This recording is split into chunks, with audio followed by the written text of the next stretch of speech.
তান্ত্রিক আরও এগিয়ে গেল বনলতার দিকে। ওর হাতটা খপ করে ধরে ওকে কাছে টেনে নিয়ে বলল, মেয়ে দেখা হয়ে গেছে, বাপ দেখে কি করব?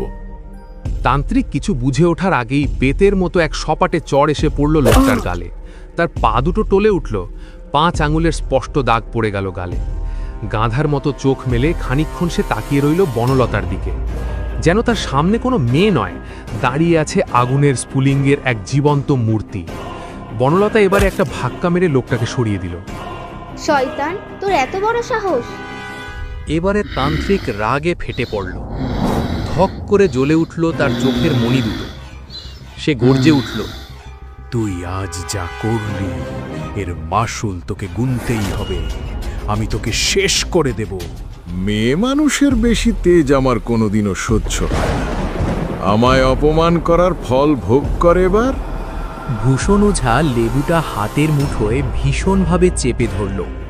লেবু থেকে গল গল করে বেরিয়ে এলো কালো তরল পদার্থ। অন্যদিকে বনলতার মুখ থেকেও বেরিয়ে এলো রক্ত। ওর শরীরের হাড়গোড়গুলো মটমট শব্দ করে ঘুরে যেতে লাগলো। প্রচণ্ড যন্ত্রণায় বনলতা কাতরাতে কাতরাতে শেষ নিঃশ্বাস ত্যাগ করল।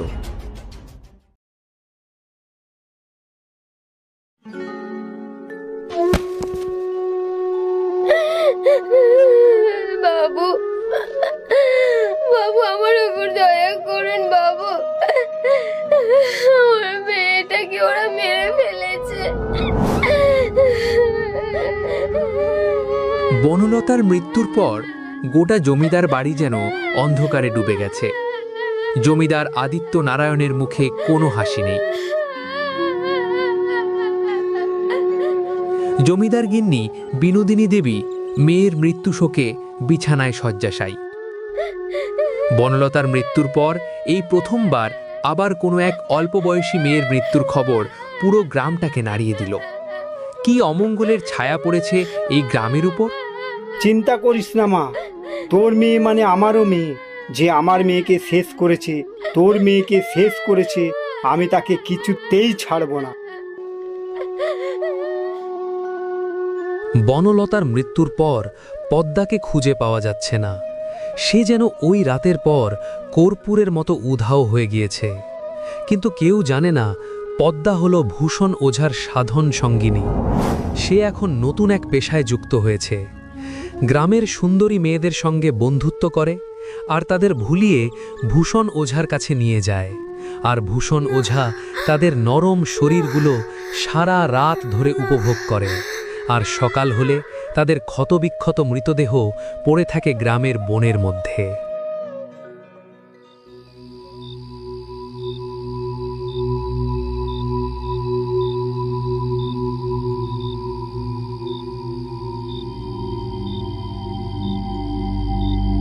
পদ্মা, আজ কিন্তু একটা নতুন শিকার চাই। চিন্তা করবেন না, শিকার নিজে থেকেই এলো বলে। ওই যে চলে এসেছে।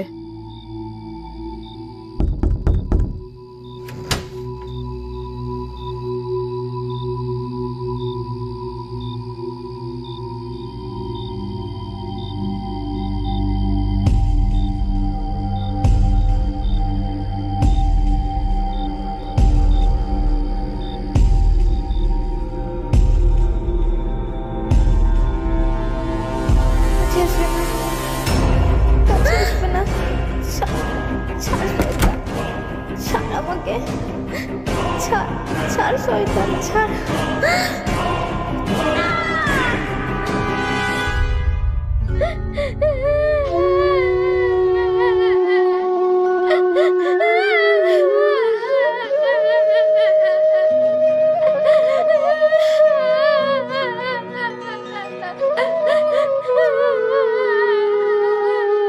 এভাবে করে চলতে থাকে ভূষণ ওঝার নির্মম অত্যাচার।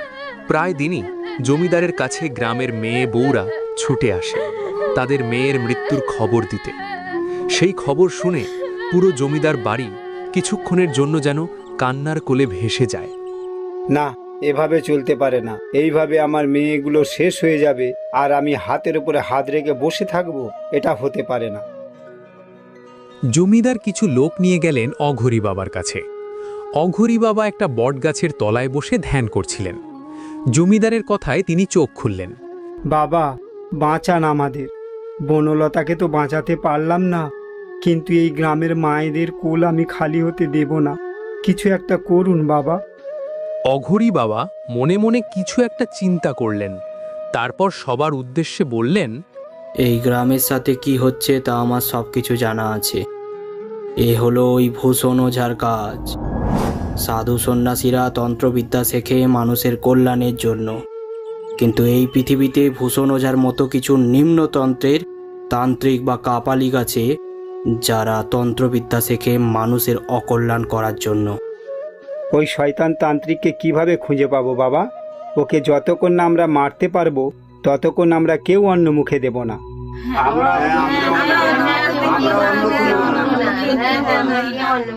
শান্ত হও তোমরা। ওকে খুঁজে পাওয়া অনেক দুষ্কর।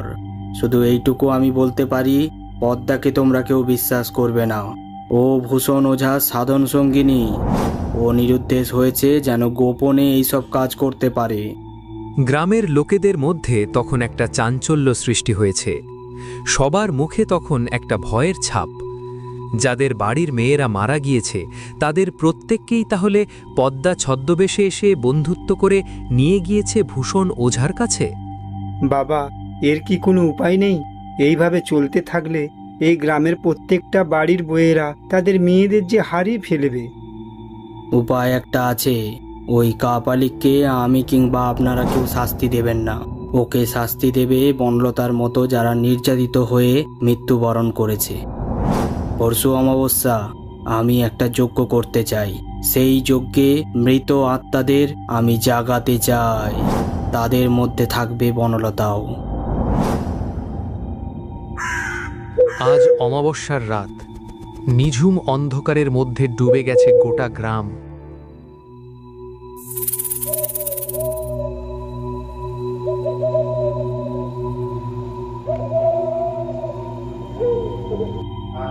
গ্রামের লোকেরা দল বেঁধে উপস্থিত হয়েছে শ্মশানের মধ্যে।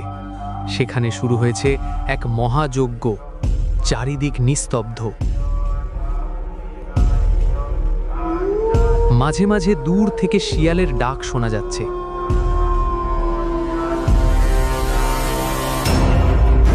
বনলতা এবং অন্যান্য অতৃপ্ত আত্মাদের জাগানোর মন্ত্রতন্ত্রের কাজ অনেকক্ষণ ধরে চলল।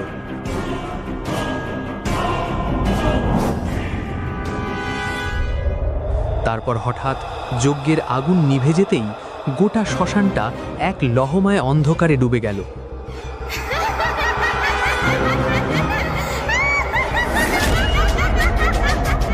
হঠাৎ করে কোথা থেকে বাতাস বইতে শুরু করলো।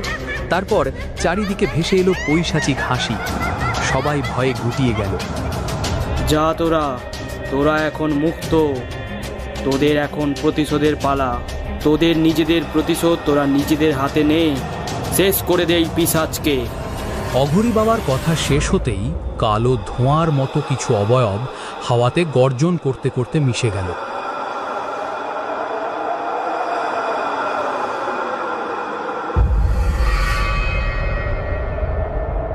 ওদিকে কালকুঠুরিতে পদ্মা একা আছে। ভূষণ ওঝা কোনো এক বিশেষ কাজে গিয়েছে বাইরে। বনের মধ্যে এই কালকুঠুরি। পদ্মা আগে কখনো একা এভাবে থাকেনি। আজ তার একটু ভয় ভয় করছে। বারবার তার মনে হচ্ছে দূর থেকে তাকে কেউ নজরে রেখেছে। মনের অস্বস্তি কাটাতে জানলা দরজাগুলো ভালো করে বন্ধ করে দিল পদ্মা। খাটের এক কোণে গুটিসুটি হয়ে বসে আছে। হঠাৎ এমন সময় দরজার কড়া নড়ে উঠল। কে কে বাইরে? কোনো উত্তর নেই। আবার কিছুক্ষণের মধ্যে দরজার কড়া নড়ে উঠল। পদ্মা ভয়ে আঁতকে উঠল। আবারও সে ভয়ে ভয়ে বলে উঠল, কে বাইরে? না বললে কিন্তু আমি দরজা খুলবো না। এবারও কোনো উত্তর নেই। বাইরে জোরে জোরে বিদ্যুৎ চমকাচ্ছে। বজ্রপাতের আওয়াজে কান তালা মেরে যায়। মনে হয় বৃষ্টি আসতে পারে। এবার পদ্মা নিজেকে বোঝায় হয়তো বাতাসে দরজার কড়া নড়ছিল। এবার সে হ্যারিকেনের আলোটা কমিয়ে শুয়ে পড়ে।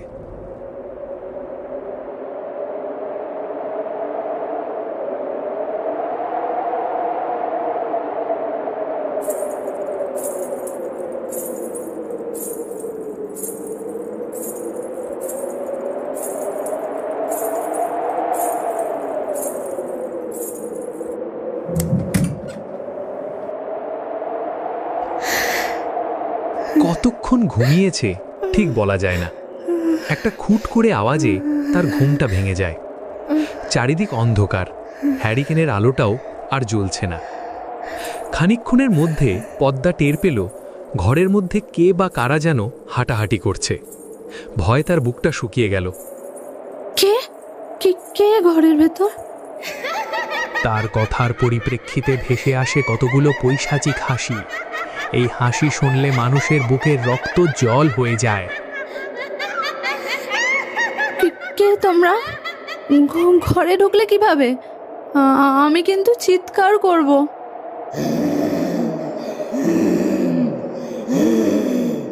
খানিকক্ষণ অন্ধকারে থাকার পর অন্ধকারের মধ্যে চোখটা শুয়ে এলো পদ্মার। সে দেখে বনলতা দাঁড়িয়ে আছে, আর বনলতার পেছনে দাঁড়িয়ে আছে সেই সমস্ত মেয়েরা যাদের সে ভূষণ ওঝার কাছে নিয়ে এসেছিল। কিন্তু এরা কিভাবে বেঁচে আছে? এদের প্রত্যেককে সে এবং ভূষণ ওঝা গলা টিপে মেরে ওই বনের মধ্যে ফেলে এসেছিল। কিন্তু তাহলে প্রত্যেকের মুখগুলো বিকৃত হয়ে গেছে, মুখে হাতে পায়ে কাটাকুটির দাগ। কি বিভৎস দেখাচ্ছে ওদের! তুই কি ভেবেছিলিস গোপনে এইভাবে আমাদের মতো আরো মেয়েদের জীবন শেষ করবি? আজ থেকে তোর এই ইচ্ছে কখনোই পূরণ হবে না। শেষ হয়ে যাবি তুই আজ। আমাকে ছেড়ে দাও, আমি আর কখনো এই ভুল করব না। আমাকে মেরো না, আমাকে মেরো না।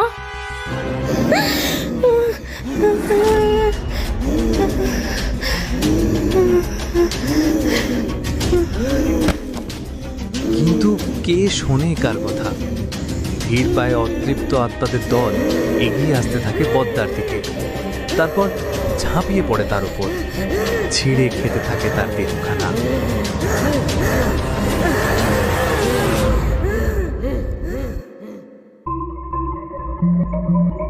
পরের দিন রাতে ভূষণ ওঝা কুঠিরে ফিরে এলো। কুঠিরের বাইরে পা রাখতেই ভূষণ ওঝা টের পেল কিছু একটা অমঙ্গল ঘটেছে। চারিদিকের বাতাস যেন ভারী হয়ে আছে, কেউ যেন দূর থেকে তাকে দেখছে। সন্তর্পণে চারিদিকটা দেখে নিলে ভালো করে। তারপর কুটিরের দরজা ঠেলে ভেতরে ঢুকতেই তার পায়ের মাটি মুহূর্তের মধ্যে সরে গেল। এ কি দেখছে সে? ঘরের মেঝের রক্তে ভেসে যাচ্ছে। ঘরের মেঝেতে পড়ে আছে পদ্মার ছিন্ন ভিন্ন মৃতদেহ। আঁতকে উঠল ভূষণ ওঝা। কে এই কাজ করল?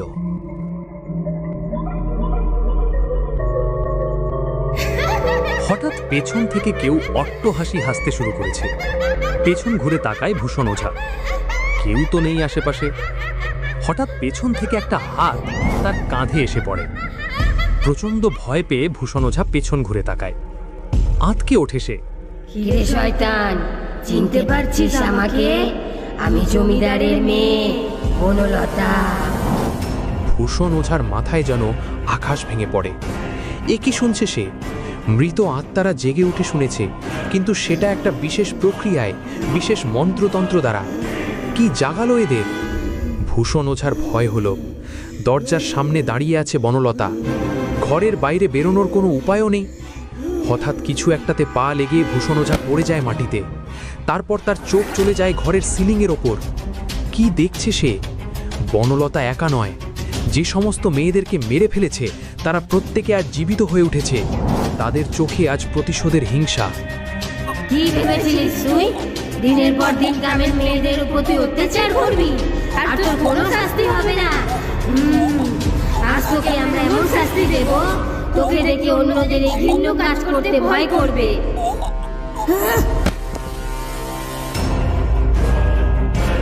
তারপর বনলতা ঝাঁপিয়ে পড়ে ভূষণ ওঝার ওপর। ভূষণ ওঝা কিছু টের পাওয়ার আগেই এক ঝটকায় ছিঁড়ে ফেলে তার পুরুষাঙ্গ। ভূষণ ওঝার মুখ থেকে বেরিয়ে আসে এক পৈশাচিক মরণ চিৎকার। তারপর বনলতা সহ বাকি অতৃপ্ত আত্মারা ভূষণ ওঝার শরীরটাকে ছিঁড়ে ছিঁড়ে খেতে শুরু করে। শেষ হয় ভূষণ ওঝার নির্মম অত্যাচার এই গ্রামের মেয়েদের ওপর। এই পৃথিবীতে ভূষণ ওঝার মতো শয়তানরা থাকলে বনলতার মতো মেয়েরাও আছে তাদের শাস্তি দেওয়ার জন্য। তারা উঠে আসবে বারবার এই পৃথিবীর অতল গহ্বর থেকে।